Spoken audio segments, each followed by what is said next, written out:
The Glass Orchard. A Walter Bramble bedtime story. Chapter 1. The Book Beneath the Fern. Before we begin, if you enjoy Walter Bramble's quiet adventures, do consider subscribing. There will be more strange books, more soft mysteries, and more moments in which Walter looks at perfectly ordinary objects and decides they are up to something. Walter Bramble's morning began with toast, not dramatic toast, not toast of any particular importance to the future of the world, just toast. 2 slices, one a little more brown than he approved of, one attempting to curl up at the edge as though embarrassed by itself. Walter stood in his small kitchen, wearing his slippers, his spectacles low on his nose, and his father's old tweed flat cap resting on the table beside the marmalade. He did not usually wear the cap indoors. There were standards, but he liked to keep it nearby while breakfast was underway, because breakfast was the sort of thing that could go wrong suddenly. The butter had been left too long in the fridge and had the texture of polite stone. Walter pressed the knife against it, waited, pressed again, and eventually managed to shave off a cold yellow ridge which sat on the toast like a small defeated wall. "Not your finest hour," he told it. The butter said nothing, which Walter felt was probably for the best. The kitchen window looked out over his narrow back garden, where a blackbird was inspecting the lawn with the solemnity of a man valuing a house. A few late drops of rain clung to the washing line, shining in the pale morning light. The sky was not grey exactly, but something near it. A washed colour, a tired blue. The sort of sky that had been awake too early and had not yet decided what kind of day it wished to become.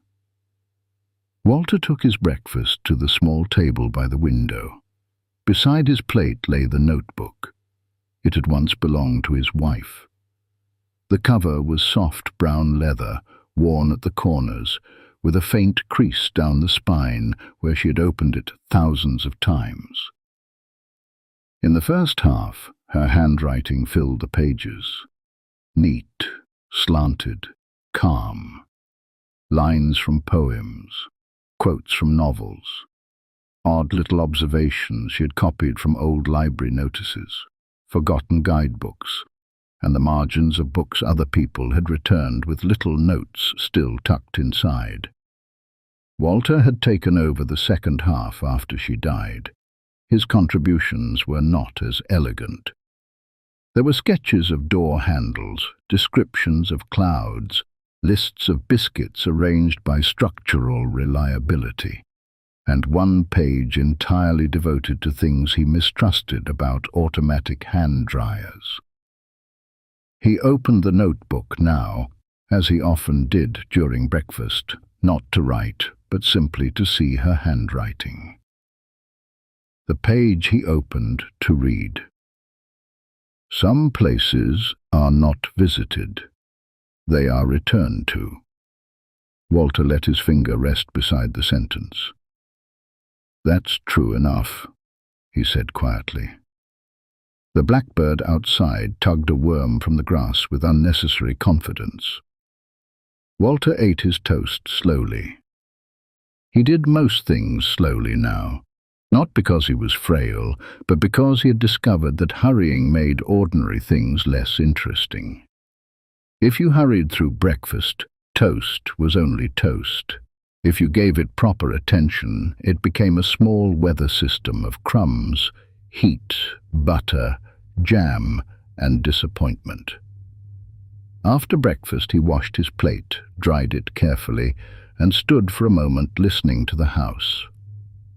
His house was a small Victorian terraced house, a 2-up, 2-down, with narrow stairs, stubborn floorboards, and windows that rattled slightly when the wind took a dislike to the street.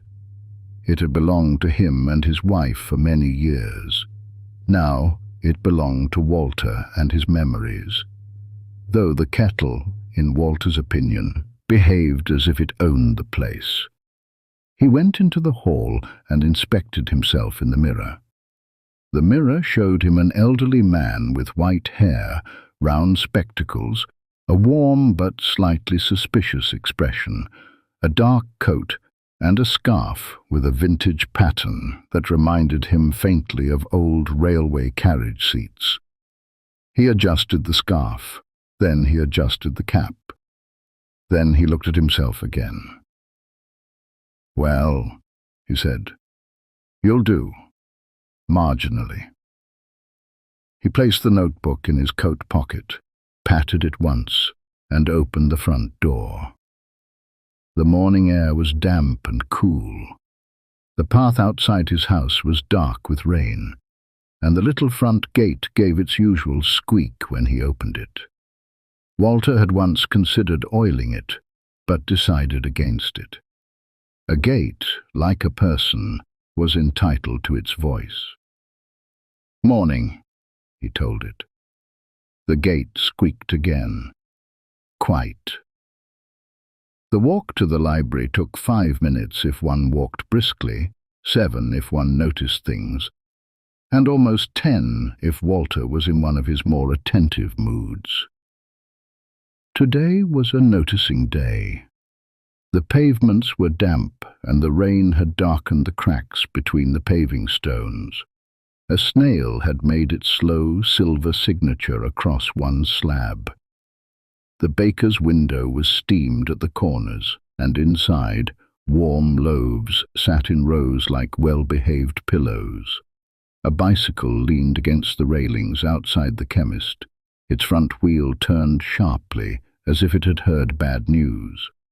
Walter passed the postbox with the chipped royal crown, the one he always thought looked slightly bruised.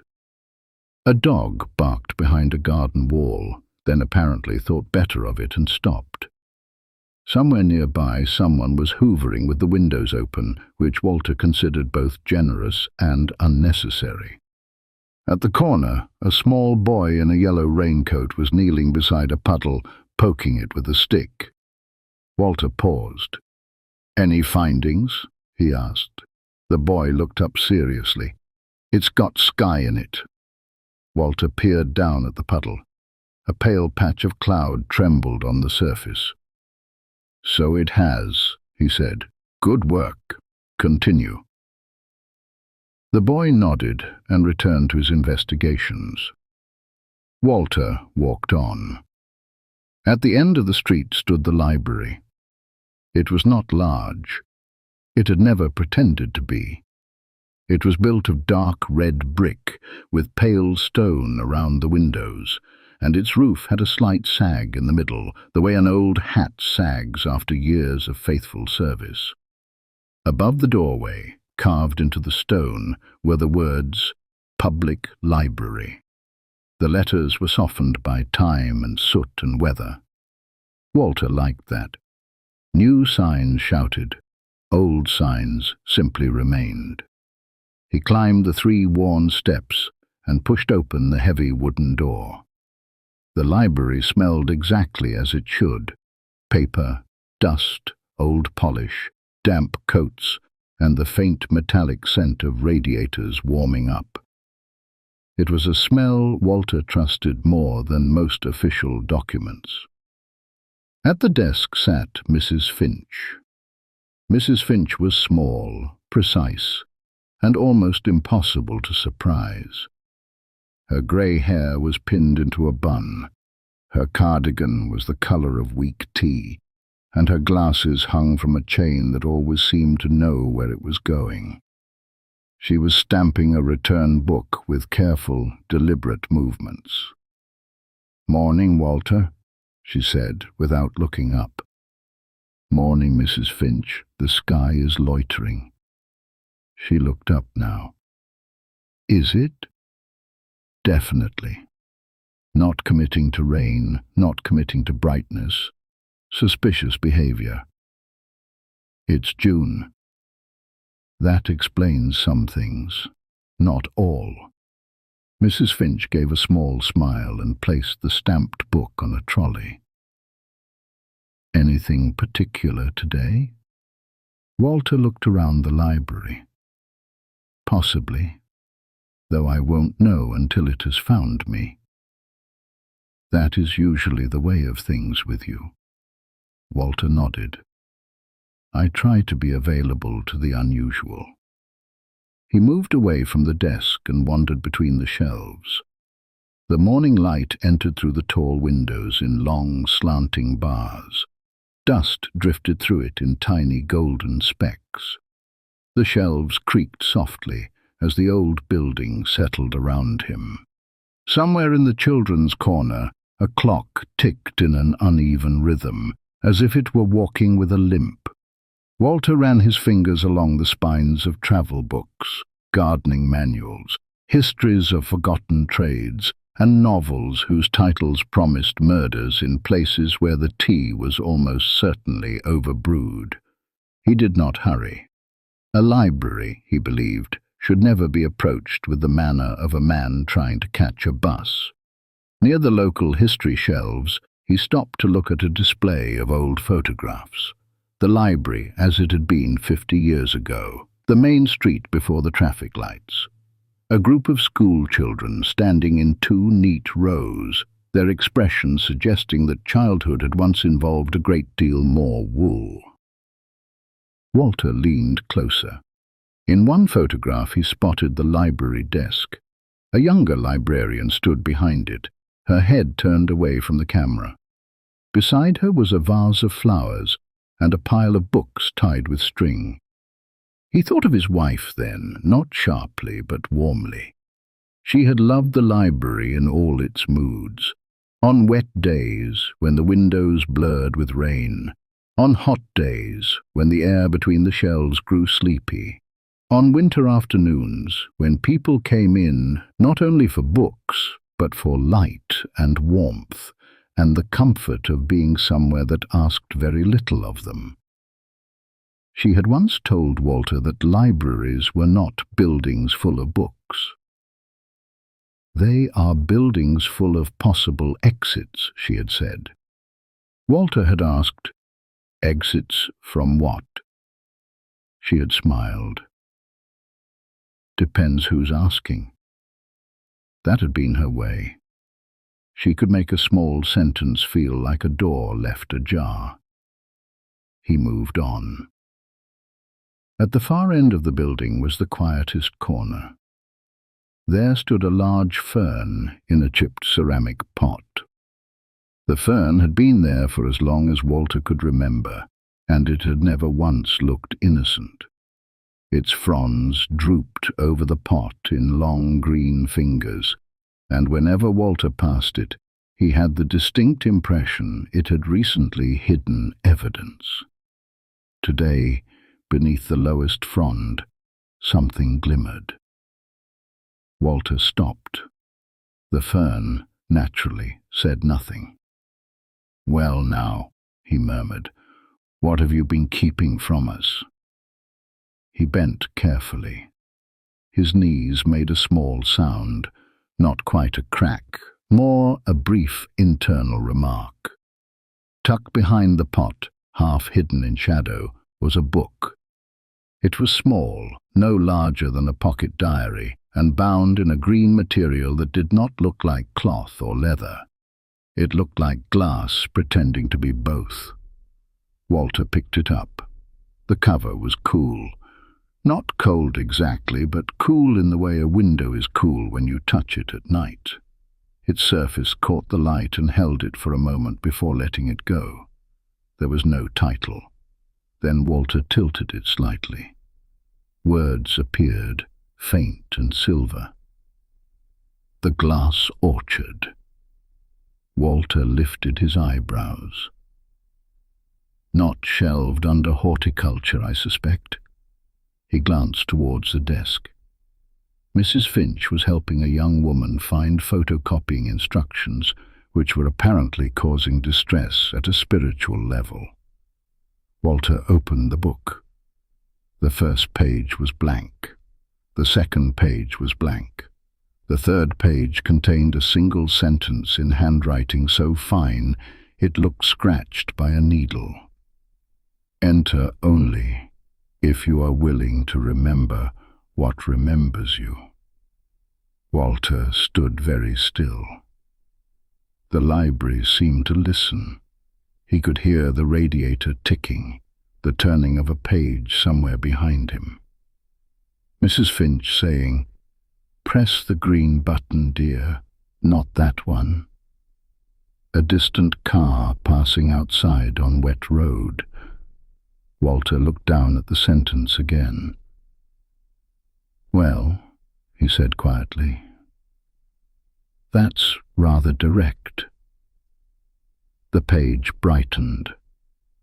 The green cover warmed beneath his hand, then the library folded. That was the only word for it. It did not spin or vanish or dissolve in a theatrical manner.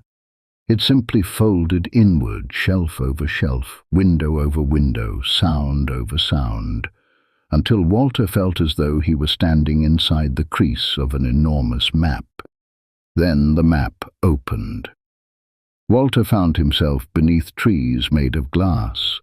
For several seconds he did not move. The orchard stretched away in every direction, quiet and shining.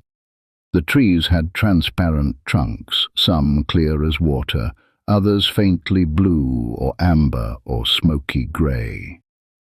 Their roots curled above the ground like frozen streams. Branches reached overhead in delicate arcs, and from them hung glass fruit. Apples, pears, plums, cherries, all glowing from within. The leaves were thin and translucent. When the wind moved through them, they chimed softly. Not loud, not enough to startle, just a fine, silvery ringing, like teaspoons touching in another room. Walter looked down. He was standing on a narrow path made of pale dust. On either side grew low grass as white as frost, though the air was warm. The sky above was the color of old porcelain, and there was no sun, only a gentle brightness everywhere. Walter adjusted his cap. "Right," he said. "Not the large print crime section, then." He opened his notebook. The page he had last looked at still showed his wife's sentence. "Some places are not visited, they are returned to." But beneath it in fresh ink, another line appeared slowly. "Some memories ripen only when we stop reaching for them." Walter held the notebook very carefully. The handwriting was hers, not similar, not merely familiar. Hers. His throat tightened. He was used to missing her. Missing her had become part of the furniture of his days. It sat beside him at breakfast. It walked with him to the library. It waited in the quiet spaces between thoughts.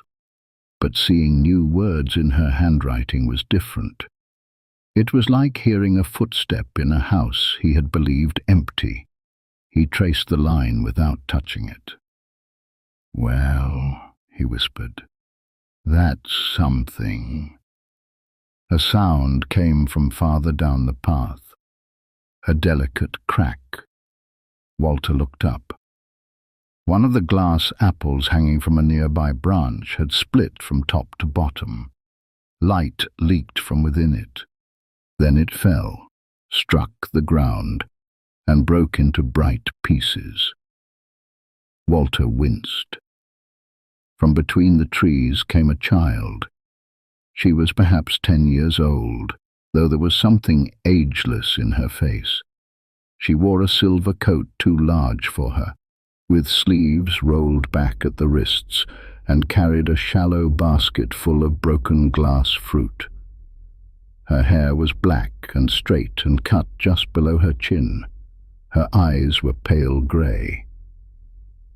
"You're late," she said. Walter considered this. "I often am," he replied. but I prefer to know the appointment before accepting blame." The child frowned. "You were called." "Was I?" "The orchard called you." "Ah, that explains the book. It was lurking beneath a fern." "The fern has always been useful." "I suspected as much." The child looked at him as if unsure whether he was sensible. Walter was used to that. "What is your name?" he asked. "Nella."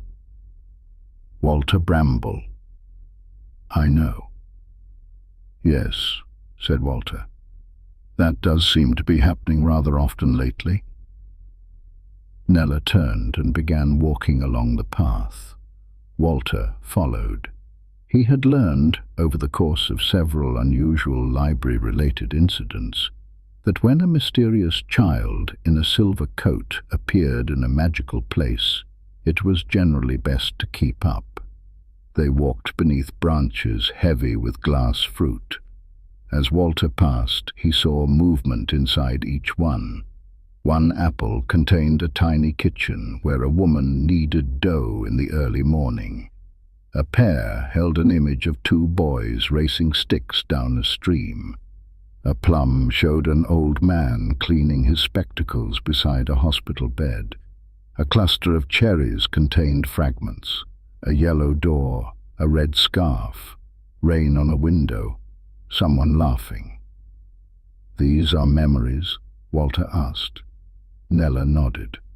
"Whose?" "Everyone's. No one's. The ones that would otherwise be lost." Walter stopped beside a blue apple. Inside it, a young girl sat at a library table, reading a book upside down, but with great concentration. "She doesn't know it's upside down," Walter said. "She knows it's hers." Walter smiled faintly. "That is more important." They walked on. The orchard grew quieter. The chiming leaves seemed farther away, and the path narrowed. Walter noticed that some trees here had dark cracks in their trunks. Some fruit had dimmed, their inner scenes fading like old photographs left too long in sunlight. Nella gripped her basket. "It is getting worse," she said. "What is?" "The forgetting." Walter looked at the cracked trees. "Who is forgetting?" "The places." Walter turned to her. "Places. Houses, schools, stations, churches, libraries. Every place that holds people for a while leaves a memory here. But some are being lost. Some are breaking before they are ready." Walter thought of boarded windows, demolished halls, names painted over, rooms turned into storage, shelves emptied. The way a familiar street could become unfamiliar, not because it had changed completely, but because one thing had gone missing. "What happens when a place forgets?" he asked. Nella looked ahead. "It becomes only walls." They came to a clearing. At its center stood the tallest tree in the orchard. It was enormous, rising higher than all the others, its trunk thick and transparent, full of slow-moving light. Its branches spread wide, and from one branch near the top hung a single dark apple. Unlike the others, it did not glow gently. It flickered. Inside it, Walter saw something. The old library. His library. The desk. The shelves. The fern. Mrs. Finch. The image trembled. A crack appeared across the apple. Nella's voice dropped to a whisper. "That is the one I could not mend." Walter stared. The dark apple shook again. Inside it, Mrs. Finch turned her head as if she could see him through the glass. Walter felt suddenly cold. "What does it remember?" he asked. Nella looked at him. "The first book on the first shelf." The dark apple cracked again. This time the sound rang through the entire orchard. And far away, somewhere beyond the trees, something answered. Chapter 2. The Orchard That Remembered. The sound came again. Not a voice, not quite. It was deeper than speech, lower than the chiming of the glass leaves, and it moved through the orchard as if travelling beneath the roots. Walter felt it through the soles of his shoes first, then through his knees, then somewhere in the cage of his ribs, where it settled like the last note of an organ in an empty church. The dark apple high above them flickered. Inside it the library appeared and disappeared. The desk, the fern, Mrs. Finch, the tall windows, then only darkness. Nella gripped the handle of her basket. The broken glass fruit inside it shifted and clicked together with a nervous little sound. "It is nearer than before," she said. "What is?" Walter asked. "The forgetting." Walter disliked the word. It was too soft for the damage it described. Forgetting sounded like leaving an umbrella on a train, or walking into a room and not knowing why. This felt worse than that. This was not ordinary human forgetfulness. This was erasure. This was a hand moving over a page until the ink thinned away. He looked around the clearing. The great tree stood at the center of it, enormous and silent. Its trunk was wider than any tree Walter had seen, and yet it seemed too delicate to touch. The glass was not perfectly clear. It held threads of blue and gold and smoky grey, all moving slowly upward within the trunk, like memories rising through water. At the base of the tree, the roots spread out beneath the pale ground. Some ran above the surface, curved and transparent, each one full of tiny lights. They pulsed very gently, not like electricity, but like something breathing in its sleep. Around the tree stood a circle of flat stones. Each stone had a symbol carved into it. Walter bent to inspect them. One showed an open book, another a door, another a key, another a chair. "Chairs are often underestimated," Walter said. Nella looked at him. "They are?" "Constantly. A room without chairs has no intention of keeping anyone." She considered this with great seriousness. "Then chairs are a kind of promise." Walter nodded. "A seated promise, one of the better kinds." He moved to the next stone. It showed a small flame. The next, a window. The next, a cup. "A cup too," he said. "A cup is a promise. At certain times of day, yes." Nella looked as though she was filing this away carefully. Walter opened his notebook. The fresh line in his wife's handwriting remained on the page. "Some memories ripen only when we stop reaching for them." Below it the paper was blank. He waited. The orchard waited with him. Nothing else appeared. "Well," he said, "typical. Helpful, but not over-helpful." Nella leaned closer. "It speaks to you." "It knew my wife first." "She was a keeper?" Walter turned to her. "A keeper of what?" Words, doors, returns. Walter looked down at the notebook. He thought of his wife at the library desk, her hand resting lightly on the page of whatever book she was checking.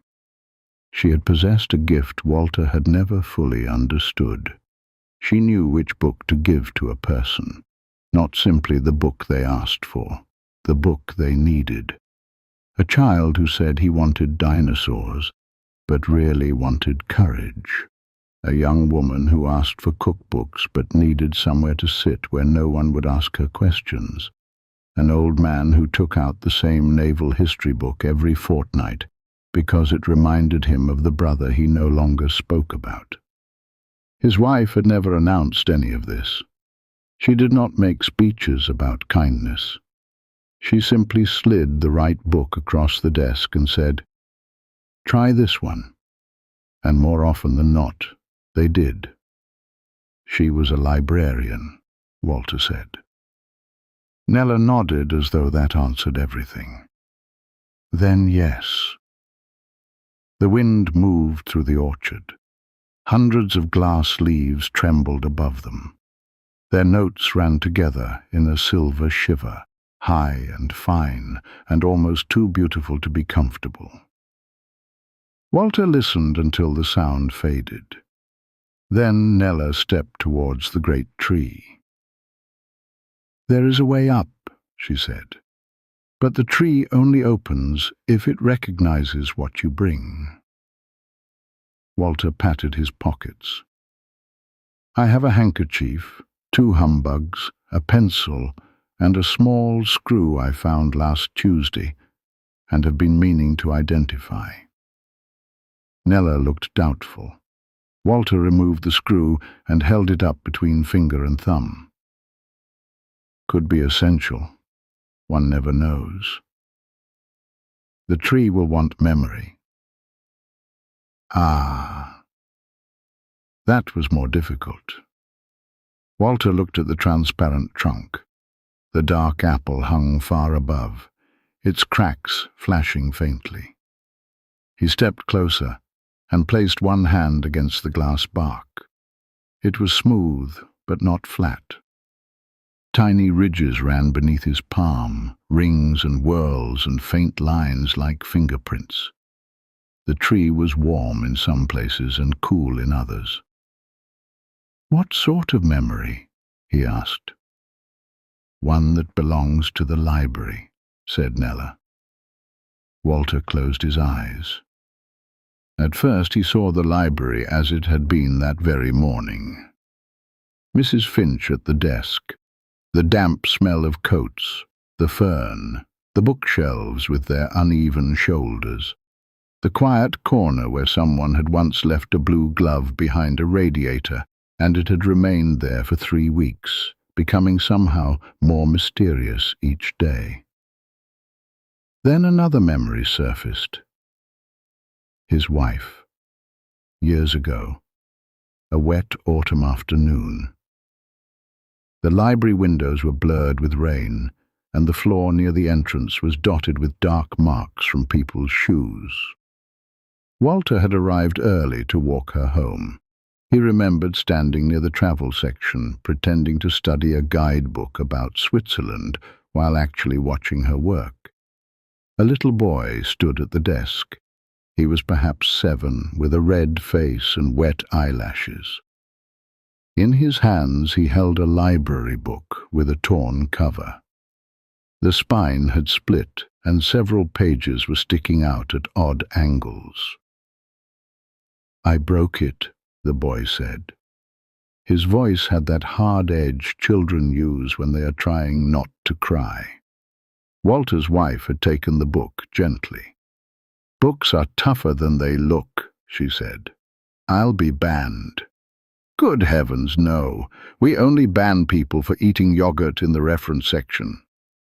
The boy looked uncertain. He did not yet know whether adults were allowed to joke during emergencies. She opened the book and examined the torn spine. "This can be mended," she said. "Most things can, if they are brought back soon enough." The boy's shoulders lowered. Walter remembered that most clearly. Not the book, not the rain, not even his wife's words. The lowering of the boy's shoulders, the exact moment when fear left him. Walter opened his eyes. The great tree stirred. A seam appeared in the trunk, running upward from the roots like a line of light. Then, with a soft ringing sound, the glass opened inward. Inside was a staircase. It spiraled up through the trunk, each step made from curved glass root, translucent and faintly glowing. Nella let out a small breath. It opened. "Good," said Walter, "though transparent stairs are a design choice with moral complications." They stepped inside. The air within the tree was warmer. It smelled faintly of rain on stone, old paper, and something sweet Walter could not name. Perhaps pear, perhaps dust, perhaps the memory of pear. He placed one hand against the inner wall and began to climb. The steps were solid, despite appearances, but Walter still did not trust them completely. He had learned not to put blind faith in surfaces one could see through. Beneath his feet, lights moved within the trunk. Each one carried a tiny image, a hand reaching for a shelf, a child's shoe swinging beneath a chair, rain dripping from a folded umbrella, an old man sleeping in the newspaper corner, mouth slightly open. Walter recognized him. "That's Mr. Peabody," he said. "He always claimed he was resting his eyes." "He was dreaming of ships," said Nella. Walter smiled. "That sounds like him." They climbed higher. Outside the glass trunk, the orchard spread below them in bright, delicate layers. Paths crossed and vanished. Pale grass ran like frost between the trees. Broken shards lay in small piles here and there, each one reflecting tiny fragments of lives. Walter saw one shard near the foot of the tree containing a woman's hands tying a school tie. Another held the corner of a birthday cake. Another showed only sunlight on a wooden floor. "Why keep such small memories?" he asked. Nella looked back. "There are no small memories." Walter did not answer at once. He thought about the last cup of tea his wife had made him. Not because it had been the last. They had not known that. It had been an ordinary cup of tea on an ordinary afternoon, served in the blue mug with the chip near the handle. She had said, "Careful, it's hot." And he had said, "That is the ambition of tea." A nothing moment. Except now, years later, it was not nothing at all. "No," he said quietly. "I suppose there aren't." The staircase narrowed. Walter's shoulder brushed the curved wall. The lights inside the glass grew brighter and more frequent, darting upward like minnows. Nella climbed without hesitation. Her silver coat caught the glow and turned briefly gold, then blue, then clear. "How long have you been here?" Walter asked. Nella kept climbing. "I don't know." That is a worrying answer. "I was here when I noticed I was here." "Yes," said Walter. "That is generally how noticing works. I had the basket. There were broken fruits. I picked them up. And before that?" Nella said nothing. Walter did not press.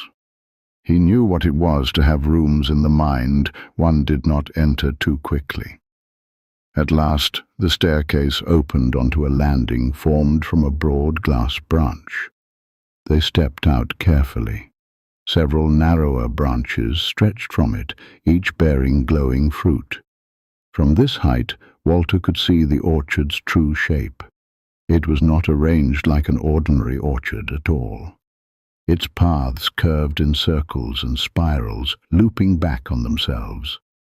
Some trees grew upside down in the distance, their roots lifting into the sky and their branches disappearing into the ground. Others had trunks that forked and joined again, forming arches beneath which pale figures moved slowly. "Are there others here?" Walter asked. "Sometimes." "What are they?" "Keepers, borrowers, lost things, things that nearly remembered themselves." Walter nodded slowly. "I see." He did not see. But he had found, in magical matters, that saying so too often only encouraged longer explanations. They moved along the branch. Walter tried not to look down. The glass beneath his feet held firm, but the view through it was far too honest. He preferred floors that kept their opinions to themselves. "I prefer floors with secrets," he muttered. Nella looked back. "What?" "Nothing. A private architectural complaint." They passed a pear glowing with soft green light. Inside it, Walter saw the library newly built. Men in caps carried shelves through the doorway. Their boots left dusty prints on the clean floor. A woman wiped the front windows with a cloth. Someone stood on a ladder painting the carved letters above the door. Public Library. The words looked bright and sharp. A table stood in the middle of the room, and on it lay a stack of books tied with string. Walter leaned closer. The image shifted. Now children entered in a line, their boots muddy, their coats buttoned up to their chins. Some looked solemn. Some looked bored. One small girl stared around with wide eyes, as if she had entered a palace. A librarian placed a book on the first shelf. It had a red cover. Walter narrowed his eyes. "What book is that?" Nella shook her head. "The dark apple knows, but it is forgetting." They moved on. Another fruit showed the library during wartime. The windows were taped in crosses. The shelves were thinner. People read notices pinned to a board. A young woman in a dark coat stood by the desk holding a telegram in both hands. She had not opened it.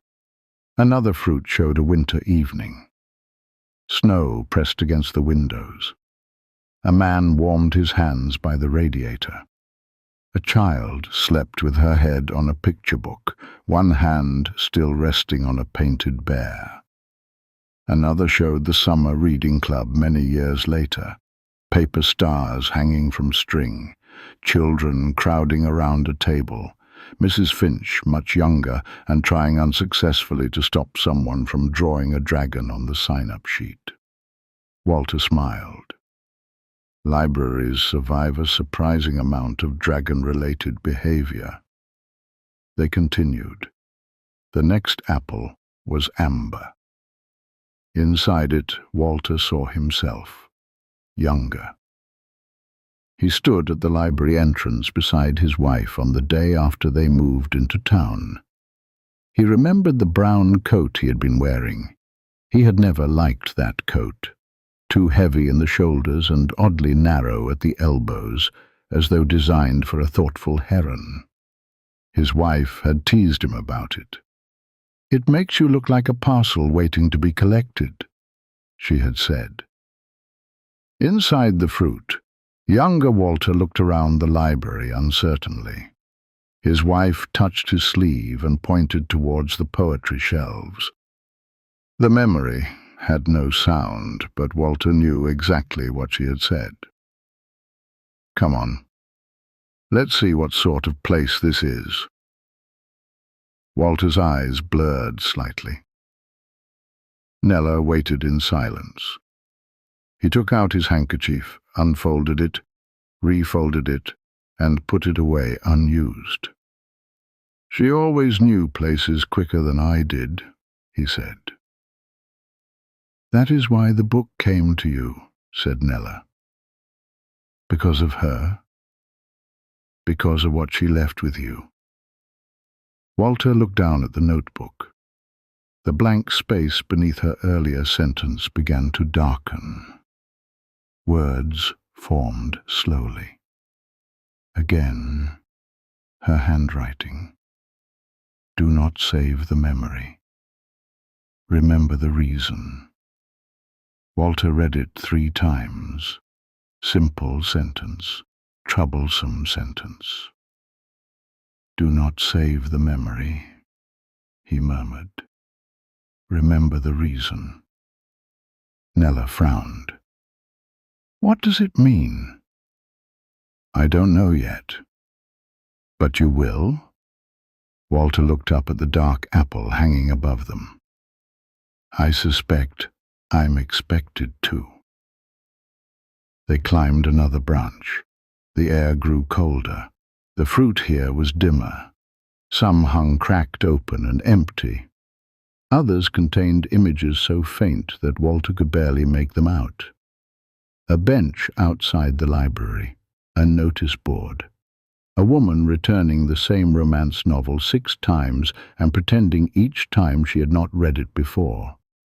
A boy hiding behind the shelves to avoid going home. A man sitting in the reference section every Tuesday, never opening a book, simply resting his hands on the table and breathing. Walter felt the orchard pressing around him, not physically, but with the weight of all it carried. So many people, so many ordinary afternoons, so many private griefs and small hopes, so much that could vanish if no one held it somewhere. He remembered something his wife had once said while shelving returned books. "People think libraries are quiet because nothing is happening. Really, they are quiet because too much is happening at once." At the time, Walter had been replacing a broken pencil in the catalogue drawer. He had looked around at the silent readers and thought she was being poetic. Now, standing among glass branches filled with the preserved breath of 100 years, he understood she had been exact. The branch narrowed again. Nella stopped. Ahead of them, the dark apple hung from a thin stem. It was larger than Walter had thought, almost the size of a small melon. Its surface was smoky black, threaded with cracks that flashed silver white. Inside, the library appeared in fragments. The desk, the first shelf, Mrs. Finch, the fern, the front door opening to sunlight. The apple trembled. A crack widened. Nella lifted her basket as if she might catch the pieces if it fell. Walter stepped closer. Inside the apple, the image changed. He saw a room he did not know. The library, but before the shelves were full. Bare walls, clean floorboards. A smell of varnish almost seemed to reach him through the glass. A table stood in the center of the room. 3 people stood beside it. A young librarian, a builder with dusty sleeves, and an elderly woman holding a red book. The woman was small and straight-backed, wearing a dark dress with a white collar. Her face was lined, but her eyes were bright. The red book rested in her hands as if it were a living thing. She crossed the room slowly and placed it on the first shelf. Her mouth moved. Walter leaned closer. "What is she saying?"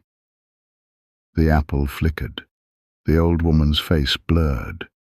The room darkened at the edges. "No," Nella whispered. "It is losing it." Walter opened his notebook quickly. The page remained unchanged. Do not save the memory. Remember the reason. He looked again at the apple, the red book, the first shelf, the old woman, the library's first memory. Everything in him wanted to preserve it exactly, to grab the image, hold it still, copy every detail before it vanished. That was what humans did with precious things. They labeled them, framed them, put them behind glass, pretended stillness was safety. But the sentence in the notebook resisted him. Do not save the memory. Remember the reason. The apple shook violently. A sound like ice splitting ran through the branch. Then the stem snapped. The dark apple fell. Walter moved without thinking, not gracefully. His foot slipped. His cap tilted. One arm windmilled in a manner no retired schoolteacher would choose to have recorded. But he reached out. The apple struck his hands. It was heavier than he expected, cold, far too cold. The cracks flashed with white light. Nella grabbed his sleeve and pulled him back from the edge of the branch. The apple lay in Walter's palms, trembling. Inside it, the elderly woman with the red book faded almost completely. "Tell me what to do," Nella said. Walter looked at the dying memory. He thought of his wife's note. He thought of the boy with the torn book. He thought of chairs, doors, cups, windows and shelves waiting for hands. He thought of the library not as a building, but as a promise made again and again to everyone who stepped inside. Then he understood. At least, he understood enough. "We must not keep the first book," he said. Nella stared at him. "But that is the memory." "No," said Walter. "It is only where the memory began." The apple cracked open. Light spilled through his fingers. Walter held it against the notebook. And, with the orchard listening around him, he began to speak. Chapter 3. The first book on the shelf. Walter did not know, when he began speaking, what the words would be. This worried him less than it might once have done. There had been a time in his life when he liked a plan, a proper plan, a plan with headings, subheadings, and perhaps a sensible margin. Teaching had encouraged this.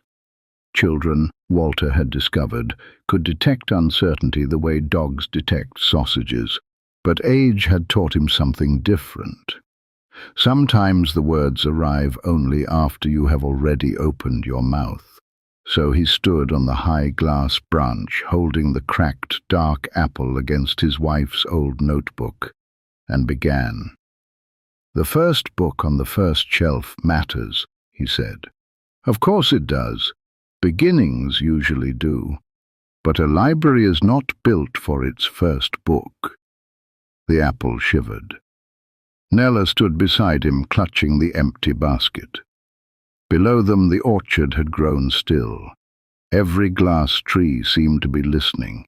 The leaves no longer chimed. The pale grass did not move. Even the strange porcelain sky appeared to have leaned closer. Walter looked into the apple. The image inside flickered. The elderly woman lifted the red book again, but her outline was fading. The shelf behind her blurred. The young librarian's face was almost gone. Walter spoke more slowly. "A library is built for the next book, and the one after that, for the person who comes in because it is raining, for the child who has nowhere quiet to sit, for the man who says he wants a book about trains, when really he wants not to be alone for an hour." The cracks in the apple brightened. Walter felt the notebook warm beneath it. His wife's handwriting glowed faintly on the page. "Do not save the memory. Remember the reason." "Yes," Walter whispered. "I'm trying." He raised his voice a little. "It is built for questions, for shelter, for borrowing and returning, for the astonishing idea that a person may walk in with empty hands and leave carrying a kingdom or a recipe or a murder investigation in a village where everyone owns suspicious gardening gloves." Nella blinked. "That happens?" "Frequently." The apple pulsed. Inside it, the first shelf vanished. For one dreadful moment, Walter feared he had done the wrong thing. Then the darkness inside the apple filled with new images. A girl sitting under a table, reading a picture book to a stuffed rabbit. An old woman tracing lines in a large print novel. A teenager pretending to revise while secretly writing a poem. Mrs. Finch placing a bookmark carefully inside a returned book. Walter's wife laughing behind the desk. Walter himself, years later, standing beside the fern and accusing it of concealment. The apple did not mend. Instead, its cracks widened into fine lines of gold. Nella stepped back. "It is breaking." "No," said Walter softly. "It is opening." The apple split, not with a crash, but with a quiet sound like a sigh. Its glass skin unfolded in Walter's hands, petal by petal, until it was no longer an apple at all, but a small glass flower. At its center burned a warm, golden light. The light spread down the branch. The great tree stirred. All around the orchard, dim fruit began to glow again. Cracked trunks filled with slow-moving color. Broken shards on the ground rose gently into the air, each one catching a fragment of light. Walter watched as the orchard remembered differently, not by sealing moments away, by letting them connect. The shard of the woman tying a school tie drifted towards the memory of a boy walking into the library in that same tie. The birthday cake joined the memory of someone borrowing a cookbook. Rain on a window joined umbrellas dripping near the library door. Every small thing belonged to something else. Every memory was a path. Nella's basket lifted from her hands. The broken pieces inside rose like fireflies and scattered among the trees. "What is happening?" she whispered. "The orchard is filing properly," Walter said, though his voice was not quite steady. The glass flower in his hands became lighter. At its center he saw one final image, his wife. She was standing in the library, older than in the earlier memory, wearing the blue cardigan Walter had always liked. She held the notebook in one hand.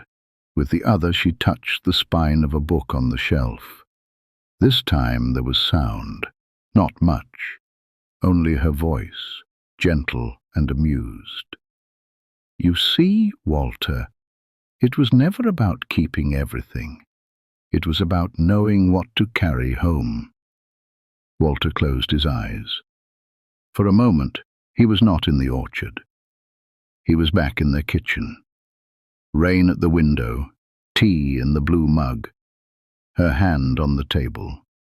Her voice telling him some small story from the library, about a child who wanted books only with dragons but no excessive roaring. Or a man who asked for a book he could not name by an author he could not remember. But it had a greenish feeling. Then the orchard returned.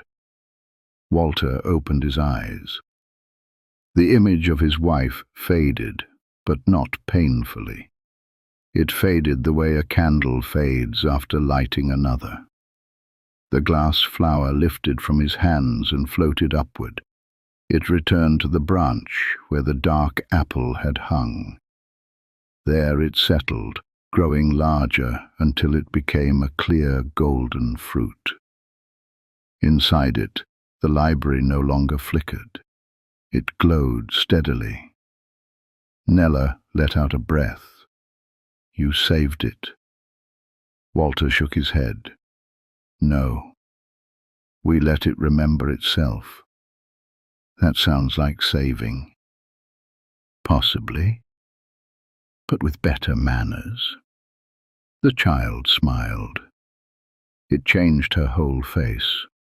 Until then, she had seemed made mostly of duty and worry. Now she looked younger, not ordinary exactly, but nearer to it. The great tree lowered one branch, forming a path back down. Walter was relieved. He had been quietly concerned about descending the transparent staircase, which he felt had already asked enough of him. As they walked down through the tree, the orchard changed around them. The pale grass warmed to green. The sky softened to blue. More fruit appeared among the branches, but they no longer seemed trapped. Their inner lights moved freely, flowing from one fruit to another through thin golden threads. Walter paused beside one apple. Inside it, he saw Mrs. Finch as a young girl, standing outside the library with her mother. She looked nervous. Her mother squeezed her hand. The library door opened. In another, he saw the suspicious fern being delivered in a brown pot many years earlier. "I knew it," Walter said. "Knew what?"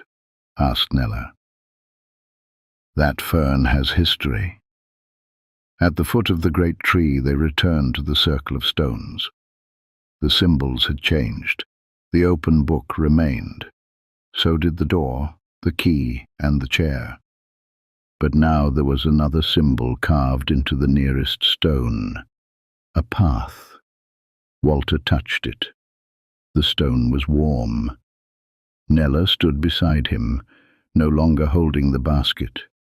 Her hands were empty. "What will happen to me now?" she asked. Walter looked at her carefully. "Were you the keeper of this orchard?" "I was keeping the broken memories." "And now?" She looked around. "I don't think they need keeping in the same way." "That happens," Walter said. "Some jobs become unnecessary once they've been done properly." Nella frowned. "Then what am I?" Walter considered several possible answers and rejected them all for being too neat. Then he said, "You are someone with empty hands. That can be a beginning." Nella looked down at her hands. "I don't know where to go." Walter opened his notebook. A new line appeared beneath his wife's message. This one was in Walter's own handwriting, though he had not written it. "When a door opens, do not argue with the hinge." He sighed. "I do wish my own handwriting would consult me before becoming wise." Nella read the line. A door. A sound came from behind them, a soft wooden click. Walter turned. Between two glass trees stood a door. Not a grand door, not carved or golden, just an ordinary library door, dark wood with a brass handle and a small panel of frosted glass. Through the glass came a warm yellow light. Nella stepped towards it, then hesitated. Walter understood hesitation. He had lived with it often enough. It had stood beside him after his wife died, offering him safe reasons not to go out, not to speak, not to return to places they had loved. He placed a hand gently on Nella's shoulder. You don't have to know everything before you step through. What if it closes? Then another will be somewhere. Doors are not as rare as they pretend. She looked at him. Will you remember me? Walter gave a small bow. I shall make a note of you immediately. That is practically immortality in my system. She smiled again. Then she opened the door. Beyond it, Walter saw the old library. Not his present library, but the library as it had been in the first memory. New shelves, polished floor, bright windows. The elderly woman with the red book stood waiting beside the first shelf. Nella looked back once, then she stepped through. The door closed softly. The orchard exhaled. Walter stood alone beneath the glass trees. For a little while he did not move. He listened to the leaves. Their chiming was different now, warmer, less like glass touching glass, more like distant bells heard across water. Then the green book appeared in his hands. Its pages fluttered. The orchard began to fold away. Walter found himself sitting on the library floor beside the fern. The fern, in his opinion, looked smug. The green glass book lay open on his lap. Its cover was no longer bright. It appeared to be an ordinary small green volume with slightly worn corners. Mrs. Finch stood over him. "Walter?" He looked up. "Ah," he said. "Good. Still here." "Were you asleep on the floor?" Walter considered the available answers. "Briefly horizontal." Mrs. Finch folded her arms. "You have dust on your coat. Occupational hazard of travel. You haven't left the library." That is one interpretation. Mrs. Finch looked at the fern, then at the book, then back at Walter. For a moment he wondered if she knew. Not everything, perhaps, but enough. Librarians often knew more than they said. It was part of the profession, like alphabetizing and moving silently when people were trying to read. She held out a hand. Walter gave her the book. Mrs. Finch turned it over. "The Glass Orchard," she read. "So it says now." "It does." "Interesting. Where did you find it?" Walter pointed to the fern. "Under botanical suspicion." Mrs. Finch looked at the fern again. "I wondered when that would turn up." Walter froze. "I beg your pardon?" She smiled faintly and carried the book to the desk. Walter followed her, adjusting his cap. "Mrs. Finch, that sentence had a rather loaded quality." "Did it?" "It did. It was carrying luggage." She placed the book on the returns trolley, not with the ordinary books, but on the lower shelf, where she kept items that required attention. Walter waited. Mrs. Finch picked up her stamp, looked at it, then set it down again. "My predecessor told me once," she said, "that some books arrive when the building needs to be reminded what it is for." Walter said nothing. "She said they are not borrowed in the usual sense." "No," Walter said softly. "I can see how fines would be complicated." Mrs. Finch smiled. Then she reached beneath the desk and brought out a red book.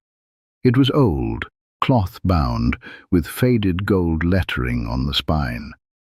The title had almost worn away. Walter felt the hairs rise on the back of his neck. "What is that?" he asked. Mrs. Finch rested her hand on it. "The first book ever placed on our first shelf, or so I was told." Walter looked at it for a long moment. "What is it about?" Mrs. Finch opened the cover. Inside was a handwritten inscription, "For all who need somewhere to begin." Walter read it twice. Then he looked around the library. A young mother was helping a child choose picture books. An elderly man sat near the window with a newspaper. 2 students whispered over notebooks. Someone near the travel shelves sneezed with surprising force and then apologized to no one in particular. The library was not grand, not famous, not perfect, but it was alive. Walter touched the notebook in his pocket. His wife's handwriting waited inside it. Her old words. And now, somehow, new ones too. He did not feel that he had got her back. That would have been too simple and not true. But he felt he had carried something home, and that, he thought, was enough for one morning. Later, when he left the library, the sky had cleared. Sunlight lay across the wet pavement in bright pieces. The postbox with the chipped crown shone red at the corner. The baker's window was no longer steamed, and the bicycle outside the chemist had been moved or had escaped. Walter walked slowly. At his gate he paused and looked back down the street. The library roof was just visible beyond the trees. For a moment, in one high window, he thought he saw a flicker of gold. Then it was gone. Walter opened his gate. It squeaked.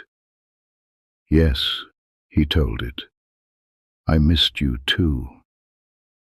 Inside, he made tea in the blue mug. He sat at the kitchen table and opened the notebook. On a fresh page he wrote, "Nella, silver coat, keeper of broken memories, fond of baskets, must investigate fern." Then he stopped. Beneath his words, another line appeared in his wife's handwriting. "You always did notice the oddest things." Walter smiled. Outside, the blackbird returned to the lawn and resumed its serious work. The afternoon settled gently around the little house. And somewhere, not far away, in a place that was not quite a place, glass leaves chimed softly in an orchard that had remembered how to grow. Thank you for listening. If you enjoyed this Walter Bramble bedtime story, do subscribe for more quiet mysteries, strange books, and gentle adventures.